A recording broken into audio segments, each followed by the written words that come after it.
ایک ترک مسلمان مسجد نبوی شریف کے احاطے میں کھڑے ہو کر اپنا آنکھوں دیکھا واقعہ بیان کر رہا ہے کہ میں نے وہاں کھڑا دیکھ رہا تھا کہ 4 پولیس والے کسی کا انتظار کر رہے ہیں۔ پھر ایک شخص نمودار ہوا تو پولیس والوں نے بھاگ کر اسے قابو کر لیا اور اسے ہاتھ سے جکڑ لیے۔ اس نوجوان نے کہا، جناب خدارا، مجھے دعا اور توسل کی اجازت دے دو، میری بات سن لو، میں کوئی بھکاری نہیں ہوں، نہ چور ہوں۔ پھر وہ نوجوان چیخنے لگا۔ میں نے اسے غور سے دیکھا تو ایسا لگا جیسے اسے جانتا ہوں۔ میں بتاتا ہوں کہ میں اسے کیسے پہچانتا۔ دراصل میں نے اسے کتنی ہی دفعہ بارگاہ رسالت صلی اللہ علیہ وآلہ وسلم میں روتے دیکھا تھا۔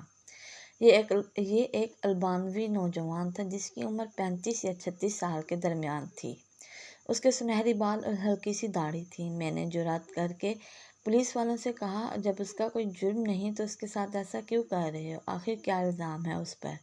انہوں نے مجھے سختی سے کہا، ارے او ترک، تو پیچھے ہٹ، اس معاملے میں بولنے کا تجھے کوئی حق نہیں۔ لیکن پھر میں نے اسے کہا، آخر اس کا تمہارے ساتھ معاملہ کیا ہے؟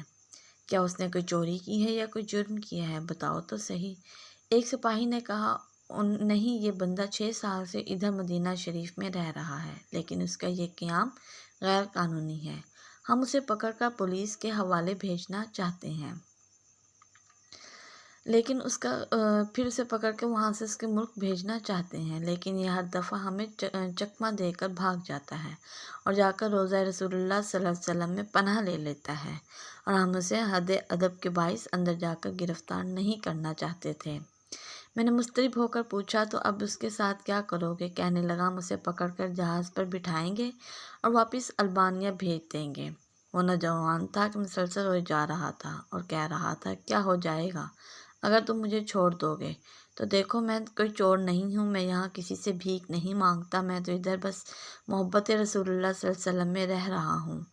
پولیس والوں نے کہا، نہیں، ایسا جائز نہیں ہے، تمہارا قیام غیر قانون ہے۔ نوجوان نے کہا، اچھا، مجھے ذرا آرام سے رسول اللہ صلی اللہ علیہ وسلم سے ایک عرض کر لینے دو۔ پھر نوجوان نے اپنا منہ گنبد خضرا کی جانب کر لیا۔ پولیس والوں نے کہا، چل کہہ جو کہنا ہے۔ نوجوان نے محبت بھری نظروں سے گنبد خضرا کی طرف دیکھا۔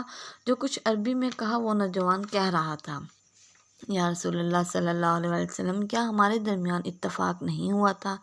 کیا میں اپنے ماں باپ کو نہیں چھوڑ کے آیا، اپنی دکان کر کے یہاں آ گیا؟ میں یہ عہد کر کے نہیں آیا تھا کہ آپ کے جوار رحمت میں رہا کروں گا؟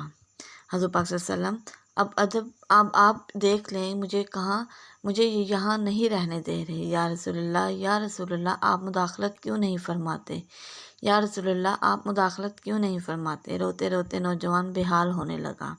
اس کی ہچکی بند ہو گئی، پورا چہرہ آنسوؤں میں ڈوب گیا۔ اس کا یہ حال دیکھ کر پولیس والوں نے ذرا ڈھیل دی اور نوجوان نیچے گر گیا۔ اسی اثنا میں ایک پولیس والے نے اسے ڈنڈا مارتے ہوئے کہا، اوئے دھوکے باز، اٹھ، ہم تمہیں ابھی بھی ڈی پورٹ کریں گے۔ دوسرا پولیس والا آگے بڑھا، لیکن نوجوان نے کوئی رد عمل ظاہر نہ کیا، اور میں نے پولیس والوں سے یہ کہنے لگا کہ یہ بے ہوش ہو گیا ہے، یہ نہیں بھاگے گا، تم پانی لاؤ، اس کے چہرے پر ڈالو۔ اس کے چہرے پر پانی ڈالنے کے باوجود نوجوان کوئی حرکت نہیں کر رہا تھا۔ پولیس والے گھبرا گئے۔ ایک نے کہا، اسے دیکھو تو صحیح، کہیں یہ مر ہی نہ گیا ہو۔ دوسرا پولیس والا کہنے لگا، اسے ہم کون سی ایسی ضرب لگائی ہے جس سے یہ مر جائے گا؟ پھر انہوں نے ایمبولینس والوں کو فون کیا، وہ ادھر سامنے والے 7 نمبر گیٹ سے ایک ایمبولینس لے آئے۔ رضاکاروں نے نوجوان کی شہرک پر ہاتھ رکھ کر حرکت نوٹ کی اور نبض چیک کر کے تو کہنے لگے، اسے تو مرے ہوئے کم از کم 15 منٹ گزر چکے ہیں۔ اب پولیس والوں کی حالت تھی وہ جیسے مجرم ہو، نیچے بیٹھ گئے اور رونے لگے۔ وہ منظر بھی دیکھنے والا تھا۔ ان میں سے ایک دونوں اپنے رانوں پر ہاتھ مارتے ہوئے کہتا تھا، ہائے، ہمارے ہاتھ کیوں نہ ٹوٹ گئے، کاش ہمیں معلوم ہوتا کہ اسے رسول اللہ صلی اللہ علیہ وسلم سے اتنی شدت سے محبت ہے۔